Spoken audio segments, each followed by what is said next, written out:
Welcome to Atlantis Tarot. This is the tarot forecast for Leo for the season of Sagittarius and the month of December. So we're 21st of November now, so for the next 4 weeks basically. Let's have a look. Messages coming through for the mighty Leo.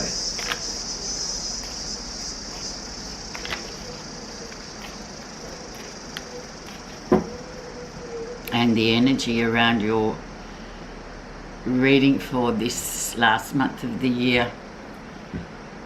9 of Wands. You're almost there, Leo.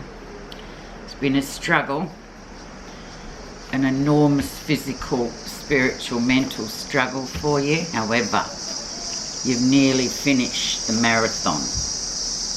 41 Ks in, 1 to go, so to speak. So use that last bit of adrenaline to get yourself over the line for 2020. Okay, let's see where you are right now. So, the High Priestess, wow, very much an intuitive card. So quite amazing really, and sort of keeping your own counsel is the message from the High Priestess. So she's very much a person that goes by her feelings and uses her feelings to direct her where she needs to go. Also, when she comes into the fore, it talks about secrets coming out too. Now, just a side note, we've just come out of Scorpio, which is the time of the deep dive. So many of us have been confronted in the last 4 weeks by lots of things, murky things that we normally keep to ourselves, but they seem to float to the surface in this time of Scorpio, November, October, November time. So lots of secrets. Also talks about, you know, relationships, very solid, intuitive, soulmate-ish type relationships as well. That often, you know, gets stirred up in the time of Scorpio. So this is where you find yourself, but highly intuitive. Let's see why that's come about for you, Leo.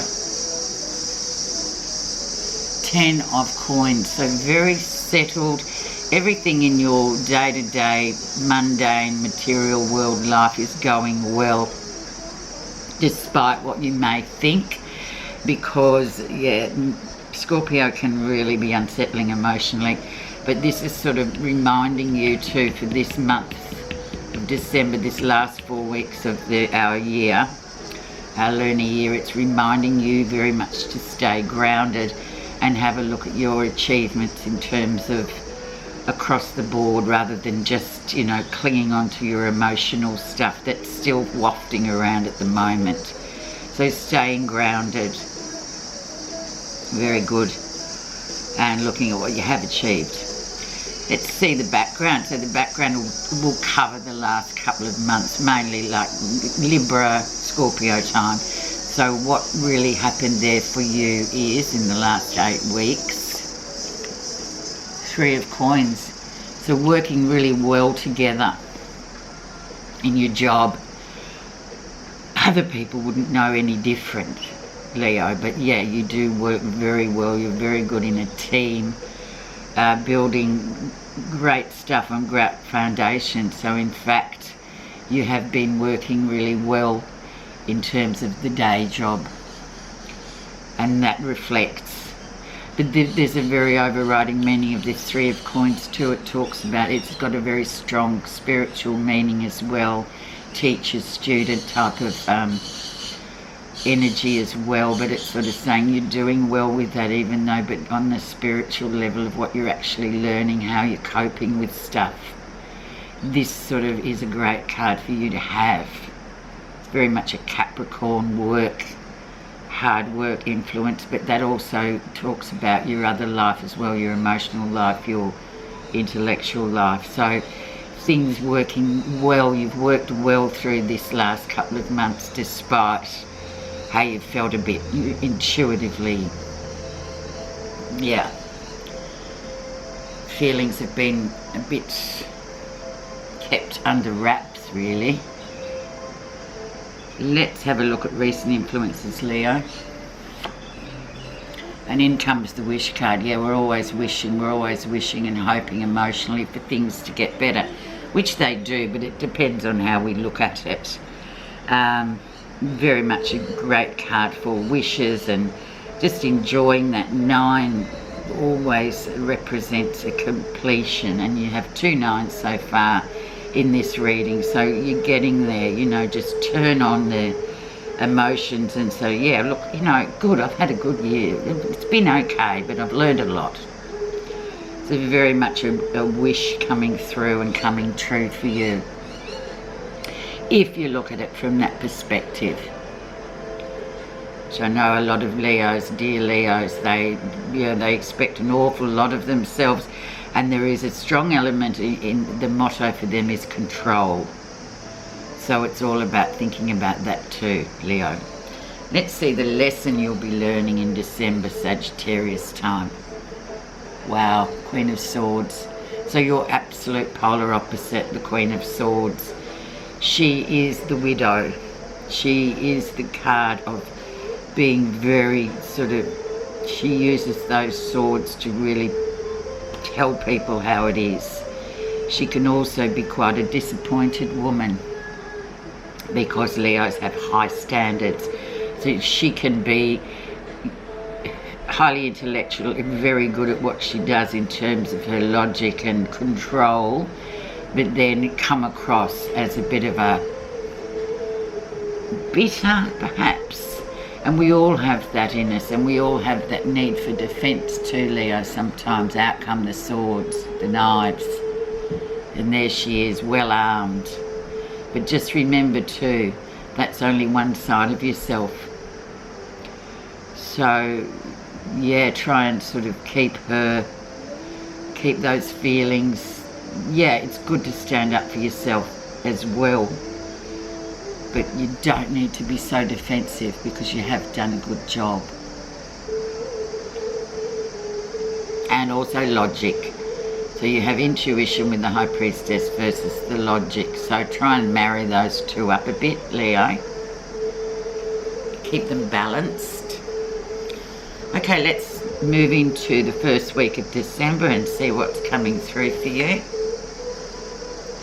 Bit of deception coming through. Now this might be just coming from yourself because of this need to control, and it's just part of your makeup, so don't see that as a negative. But yeah, a bit of jealousy, a bit of negativity still around, and this could well be this as well, this Queen of Swords. She could well be that person in your life at the present that is creating or is a bit envious or jealous of you, trying to sort of undermine.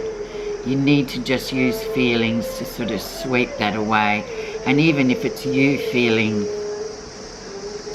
that you've not done enough and that you're feeling that you're deceiving yourself, you need to sort of brush it off, because it's not really what it is. But you can put this to your own world and make sense of it. I'm just the interpreter.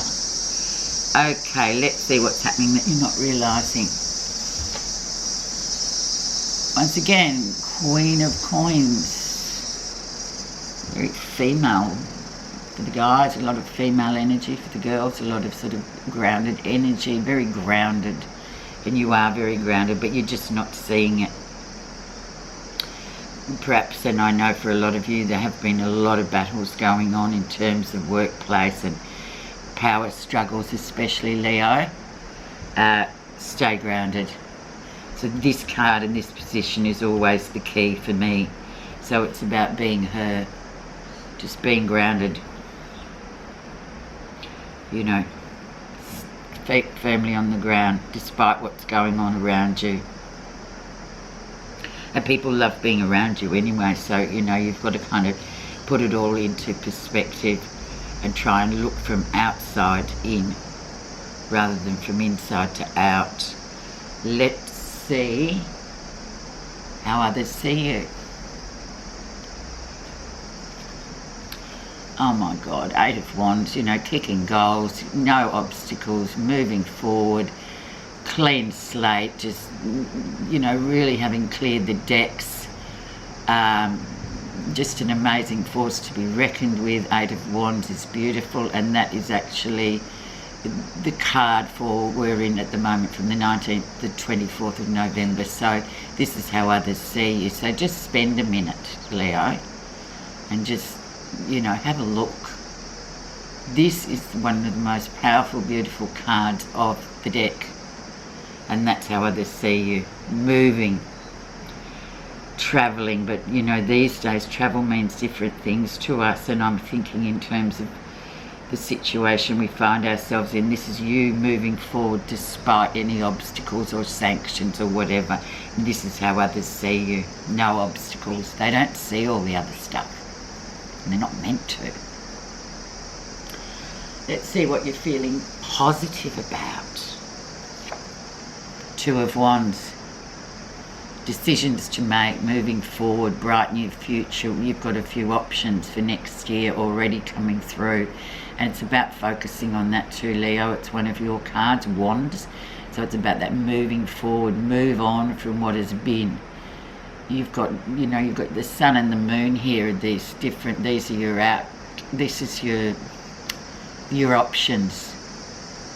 Go towards the sun or the moon, go to the dark or go to the light.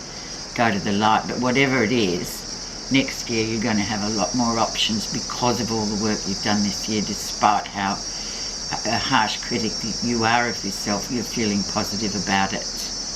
And if you keep that on, that hat on of positivity, things are going to work out really well for you. Beautiful card too, I love it.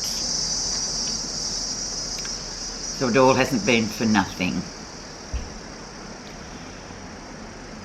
Okay, let's see the final outcome. Keep your personal power to yourself. So this highlights the other swords we have here. So yeah, there has been power struggles. There have been people trying to appropriate your power or undermine you. But the lesson is, and the outcome is, keep it for yourself. Don't let those people make you feel like you're in this prison, because you can leave any time. But you just need to learn that, Leo, to just really stand up properly for yourself and go, you know what, I'm not putting up with that. I know exactly what's going on.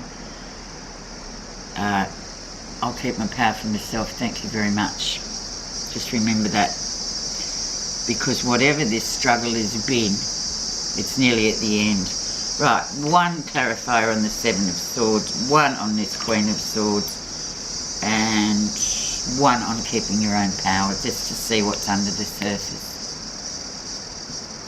So under the surface of this Seven of Swords, which is the undermining, jealousy, deceit card, we have the Tower.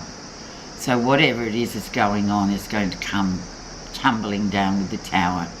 It's literally going to disintegrate. And so the lesson is to sort of take charge and let it go with the Tower. It's outmoded. It doesn't really have any use in your life anymore. So you've got to let it sort of go so you can build a new structure. This is an old structure that you're struggling with. You know, there's many ways to get to the outcome you want. But it's about letting go of those old structures that you've believed in, but they're all sort of crumbling, so get rid of it and build a new. With the deceit, like, you know, yeah, it's always going to be there. Those people are always going to be working their ways against you, but it's how you deal with it that means more. Let's see what's underneath the Queen of Swords. So she's your lesson, and she's that defensive fighter. She's the real... She can really stab you in the heart.